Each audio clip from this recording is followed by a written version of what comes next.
Netflix OTT தளத்தில் curry and cyanide the Jolly Joseph case அப்படிங்கிற ஒரு டாக்குமெண்ட்ரி அதிகமான அளவு இப்போ மக்களால் பார்க்கப்பட்டு வருது. ஒரு உண்மை சம்பவத்தை அடிப்படையா வச்சு எடுக்கப்பட்ட இந்த டாக்குமெண்ட்ரி ஜாலி ஜோசப் அப்படிங்கிற ஒரு பொண்ணு செஞ்சதா சொல்லப்படுற 6 கொலைகளை அடிப்படையா வச்சு எடுக்கப்பட்டது தான். இந்த டாக்குமெண்ட்ரி கடந்த டிசம்பர் 22 ரிலீஸ் ஆயிருக்கு. கூடத்தை தொடர் கொலைகள் அப்படின்னு சொல்லப்படுற இந்த கொலைகள் 2002 முதல் 2016 வரைக்கும் கிட்டத்தட்ட 14 வருஷங்களா நடந்த கொலைகளாம். ஒரு பொண்ணு எப்படி தனியா புத்திசாலித்தனமா இத்தனை கொலைகளை பண்ணினாங்க, இந்த கொலைகளுக்கு பின்னால இருக்கிற உண்மையான அந்த மர்மமான விஷயங்கள் என்னென்ன அப்படிங்கறது தான் இந்த வீடியோல நம்ம பார்க்க போறோம். வீடியோவை ஃபுல்லா பார்க்கறதுக்கு முன்னாடி நம்ம சேனலுக்கு சப்ஸ்கிரைப் பண்ணாதவங்க உடனே போய் சப்ஸ்கிரைப் பண்ணிடுங்க. அப்படியே பக்கத்துல இருக்க பெல் பட்டனையும் கிளிக் பண்ணிடுங்க. அப்போதான் நம்ம சேனல்ல போடுற வீடியோவை உடனே உங்களால பார்க்க முடியும். நான் சோபனா, நீங்க பார்த்துட்டு இருக்கிறது சீரியோ பிளஸ்.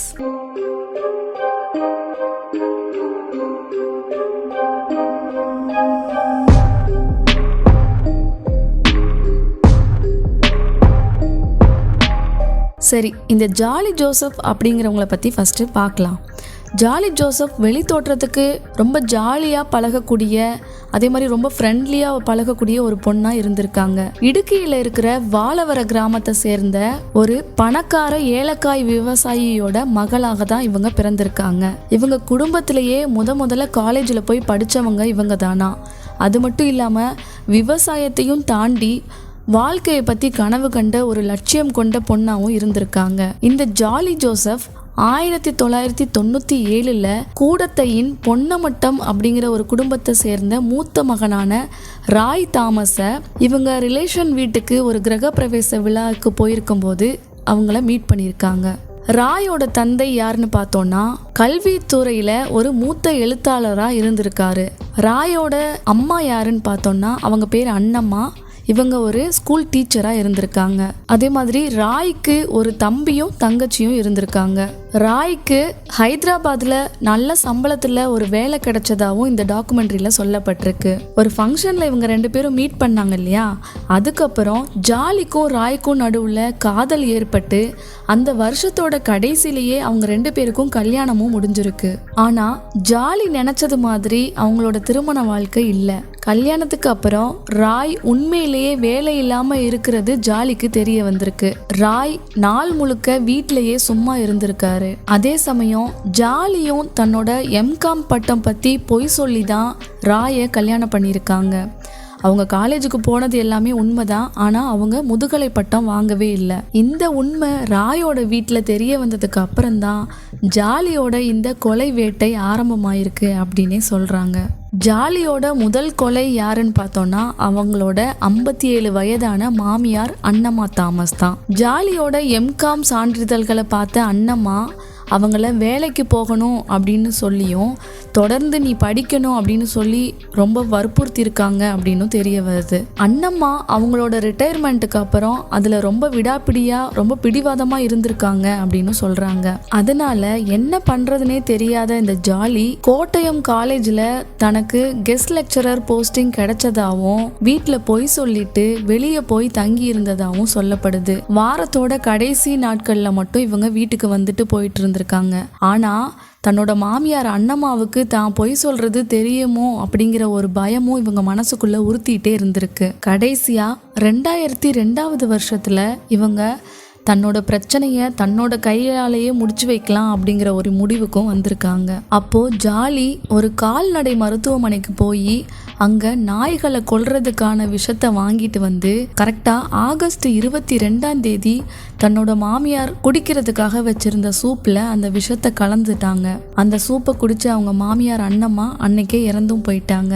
அடுத்ததா ஜாலியோட அடுத்த கொலை 66 வயதான அவங்களோட மாமனார் டாம் தாமஸ். இவரு சொந்தமா ஒரு 1600 சதுர மீட்டர் நிலத்தை வந்து வச்சிருந்தாரு. அந்த நிலத்தை அவரு அமெரிக்கால செட்டில் ஆன தன்னோட 2வது மகன் ரோஜோவுக்கு கொடுக்கணும் அப்படின்னு நினைச்சிட்டு இருந்தாரு. அப்போதான் ஜாலி கணவனும் எதுக்கும் உதவாம போயிட்டாரு, எங்க இந்த சொத்தும் நம்ம கையை விட்டு போயிடுமோ அப்படின்னு பயந்து சொத்தை அபகரிக்கிறதுக்காக ஒரு பிளான் போட்டாங்க. 2008 வருஷத்துல டாம் தன்னோட ஒரே மகளை பாக்குறதுக்காக கொழும்புக்கு போயிருந்தாரு. அங்க இருந்து ஃபிளைட் மூலமா அமெரிக்கா போலாம் அப்படின்னு ஒரு பிளான் பண்ணியிருந்தாரு. ஆனா ஜாலி அவரை திரும்ப வர வைக்கிறதுக்காக அவங்க பிரெக்னண்டா இருக்கிறதாவும் தன்னோட கணவர் டெய்லியும் அளவுக்கு அதிகமா குடிக்கிறதாவும் சொல்லி அவரை திரும்ப வர சொல்லி கூப்பிட்டுருக்காங்க.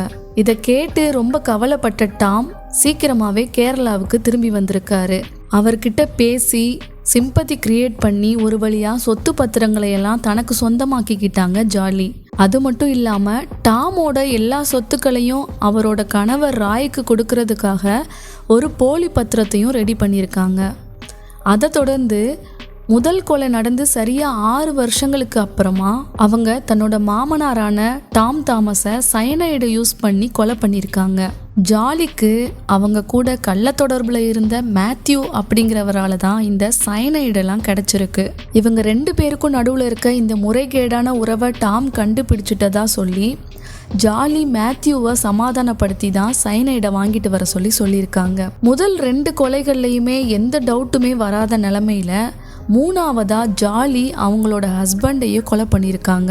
2011 ராய் தாமஸ் இறந்து போயிட்டாரு. இந்த மரணம் தான் முதல் முறையா சுத்தி இருக்கவங்க எல்லாருக்கும் இது கொலையா இருக்குமோ அப்படிங்கிற ஒரு டவுட்டை ஏற்படுத்தியிருக்கு. டாமோட மரணத்துக்கு அப்புறமா அவருடைய சொத்துக்கள் எல்லாமே ராய்க்கு போயிருக்கு. 2011 அக்டோபர் 30 அன்னைக்கு ராய் பாத்ரூம்ல குளிச்சுட்டு இருக்கும்போது வாயில நுரை தள்ளினபடி கீழே மயங்கி கிடந்திருக்காரு. ஹாஸ்பிட்டல்ல அட்மிட் பண்ணப்பட்ட அவரை டாக்டர்ஸ் இறந்துட்டதா சொல்லியிருக்காங்க. ஆனா அவரோட மரணத்துல சந்தேகம் இருந்ததுனால ராயோட கூட பிறந்தவங்களும் அவரோட 68 வயதான மாமா மாத்யூ அப்படிங்கிறவரும் அவரை பிரேத பரிசோதனை செய்யலாம் அப்படின்னு முடிவு பண்ணாங்க. அதுக்கப்புறம்தான் அவரோட உடல்ல சயனைடு இருக்கிறத கண்டுபிடிச்சாங்க. ஆனாலும் மனசளவில் சோர்ந்து போன குடிகாரனான ராய் தன்னோட சொந்த வாழ்க்கையை முடிச்சுக்கணும் அப்படிங்கிறதுக்காக தான் சயனைடு சாப்பிட்டு தன்னைத்தானே தற்கொலை செஞ்சுக்கிட்டதா ஜாலி போலீஸ்கிட்ட சொல்லி அவங்கள நம்பவும் வச்சிருக்காங்க. அவங்க சொன்ன இந்த பொய்யை உண்மைன்னு நம்பி அங்க இருக்க உள்ளூர் போலீஸும் ஏத்துக்கிட்டாங்க. அதனால அதுக்கப்புறம் அந்த கேஸை அவங்க விசாரிக்கல. அதுக்கப்புறம் ஜாலி நினைச்ச மாதிரியே அவங்களுக்கு சொத்து, அது மட்டும் இல்லாம அவங்க தனக்குன்னு ஒரு வாழ்க்கையை அமைச்சுக்கிறதுக்கான வழி, இது எல்லாமே கிளியர் ஆயிடுச்சு. ஆனா போலீஸ் சொன்ன இந்த முடிவுல ராயோட சொந்தக்காரவங்க யாருக்குமே திருப்தி இல்லை. ராயோட மாமா மேத்யூ தன்னோட சகோதரி, மைத்துனர், அப்புறம் மருமகன் இவங்களோட மர்மமான மரணங்கள் குறித்து விசாரணை நடத்தணும் அப்படின்னு போலீஸ்கிட்ட கம்ப்ளைண்ட் பண்ணியிருக்காரு. அதுக்கப்புறம் என்ன, அவர் தான் ஜாலியோட அடுத்த டார்கெட்டு. 2014 வருஷம் ஒரு நாள் அவர் குடிக்க வச்சிருந்த டீயில் ஜாலி அவருக்கும் சயனைடை மிக்ஸ் பண்ணி கொடுத்துட்டாங்க. அதை குடிச்ச மேத்யூவும் சுருண்டு விழுந்துட்டாரு. மயங்கி விழுந்த அவரை ஜாலியும் அக்கம் பக்கத்துல இருந்தவங்களும் ஹாஸ்பிட்டலுக்கு கொண்டு போயிருக்காங்க. ஆனா ரொம்ப லேட் ஆனதுனால அவர் இறந்து போயிட்டாரு.